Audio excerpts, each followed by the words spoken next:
Ganito ang epekto sa pagiging bobotante ng taga Mindanao, especially sa taga Davao City.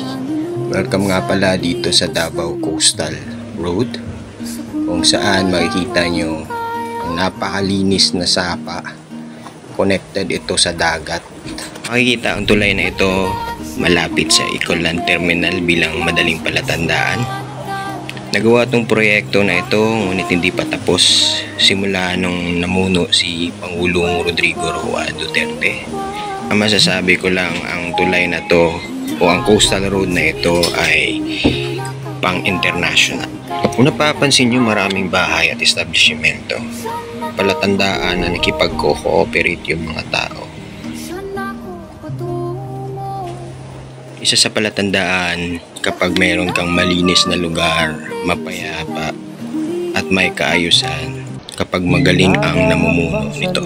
So sana, bago po nyo kami sabihang mga bobotante, ganito kalinis, ganito kapayapa, kaprogresibo yung lugar ninyo, ganito ka cooperative lahat ng mga constituents ng lugar ninyo.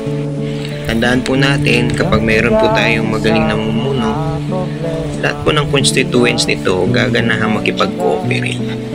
Ganun lang naman kasimple. At lahat ng mga constituents na didisiplina kapag true leader ka or meron kang political will. Ganun pa man, marami pa rin kumontra nito. Dahil nga kakatapos ng bumaha dito sa Davao, tinanong nga kami kung ano ba daw kulay ng sapa nito kapag binaba. O diba? Ang nagtatanong lang naman yung sapa nila kulay kape, kulay putik. Kung hindi nagiging kulay putik, puro basura. O diba? Ganun ka-hipokrito ang mga nagtatanong.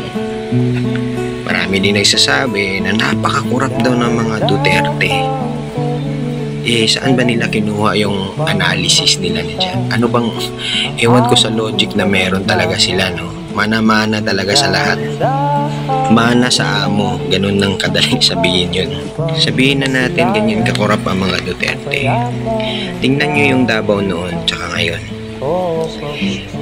Tingnan nyo kung magkano binibigay na budget sa Davao ng national kada taon.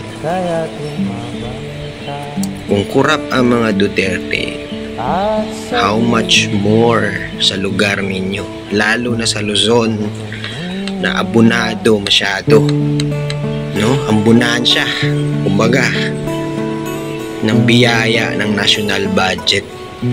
And yet Davao City is the most richest city in the Philippines. Pangalawa sa pinakamalinis at mapayapang lugar sa Southeast Asia. Tapos sasabihan nyo kaming bobotante. Ano yun? Binayaran namin yung nagsasalita, no? Ano yun? SWS? Ano yun? Police report na mas mababa yung krimen ngayon, halata namang hindi totoo. Kanino ba talaga kami dapat maniniwala? Kahit nga mainstream media ngayon, hindi na pwedeng pagkakatiwalaan. Kitang-kita nyo na sa mata kung paano dinala ng mga Duterte ang Davao City. Kahit sabihin yung nang aabuso, nang bubugbog, no? Power tripper. Sino ba nagsabi sa inyo mga mababait niya mga Duterte? Kaya nga nadidisiplina yung Davao dahil hindi mababait yung mga Duterte.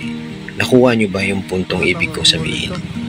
Kaya kung ako sa inyo, subukan nyo manirahan dito para matikman nyo yung baha na sinasabi nyo pagka kinabukasan wala na.